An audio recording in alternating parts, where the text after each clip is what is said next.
Alright, so a little bit more detail as opposed to the video short. This is basically a box that I got from the recycle bin. What I've done is I've put garbage plastic over the top. I used some tape to seal it to the edge. I've got a little clip-on light to illuminate the inside, which gives me a nice bright look.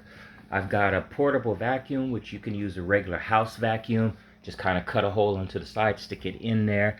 Over in that corner, I've got a filter, to which a HEPA filter would be best, but this is just a simple little project I'm doing. So I got a nice mask, which is a, what is it? An N95 mask. Taped it to the outside of it. This is just an access door. When I get ready, I'm going to tape that shut. And then that's going to be sealed on that side. And the front, I've got plastic wrap covering it. That's taped down as well. And then I've got some more plastic left over from the top part that will go over my arms, and then my hands will reach inside like that, and I'll be able to do the work. So I'll turn on the vacuum, suck all the air out of there, and then I can do all of my clean work. I'll also be wearing some gloves. Real easy to make. Just a cardboard box big enough to do what you need to do. Garbage bag, some tape. Now you can use masking tape.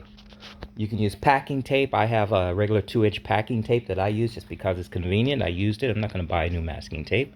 The box is recycled.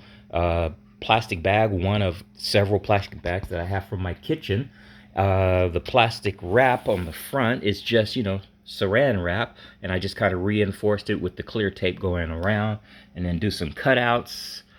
And like I said, I had this little portable vacuum which has enough CFM to move things. And you can see here, watch. See when I turn that off, and then when I turn it on, it sucks it. And especially if I close this door, see how it sucks it down, ups it up, sucks it down. So I've got a